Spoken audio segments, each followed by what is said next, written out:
Gĩcigo-inĩ kĩa Eldoret kaunti ya Baringo ni kumunini wa speaker bungeni ya Senate Kithure Kindiki, minister wa wathani wa matũũra Eugene Wamalwa na governor wa Baringo Stanley Kiptis Mauma. Soya makinyita mbaru rĩendekithia rĩa gũthũrimwo kwa mĩikarĩre ya ateti na aruti wĩra a mũingĩ. So hiyo lifestyle audit is necessary ili tuangalie mambo ya ufisadi na proceeds za ufisadi zinaenda wapi.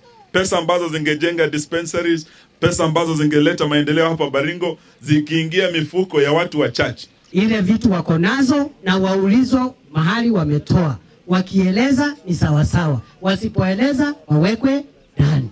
When you study the word corruption, hata ukitoka kwa mkono wa left to weka right inakuwa corruption. No. Stealing is stealing. Because you cannot waste the people's time and money. President Uhuru Kenyatta nĩoranĩire atĩ ateti hathure nĩ magũthũrimwo na mĩikarĩre yao harĩ njĩra ya kũhukia ngukumio bũrũri-inĩ. Mĩario-inĩ yake President Uhuru Kenyatta akiuga nĩwe ũgũkorwo arĩ wa mbere gũthũrimwo mũikarĩre wake mbere ya aruti wĩra angĩ a mũingĩ bũrũri-inĩ. Ndio wewe tunakuona, haya basi. Hii nyumba, pesa, hii mshahara ndio hii ulinunua namna gani? Hii ulinunua namna gani? Hii gari ambayo unapeleka na usijaribu kuweka kwa jina ya bibi yako au mtoto yako, tutajua ni yako, ulitoa wapi? You must explain. Ari murugamo ukoretwo ũkĩamũkĩra mĩrugamo ngũrani kuma kũrĩ ateti na Kenya.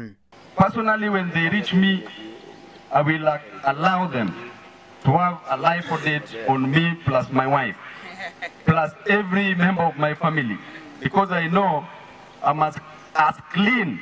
Hata sisi ikifika kwa bunge tutafanyiwa. Lakini tunajua sasa kuna wale ambao wameogopa hii mambo ya lifestyle audit. Tunataka kuambia rais asirudi nyuma, akazane na hii mambo, yeye afanye lifestyle audit, deputy yake afanye lifestyle audit. Thirikari ya Jubilee ĩkoretwo ĩgĩcukĩrwo ciiko nyingĩ cia ngukumio kahinda-inĩ ka mĩaka 5 mĩhĩtũku. Griffon Rainoro TV rĩtoroko na Macharia wa Gachuru.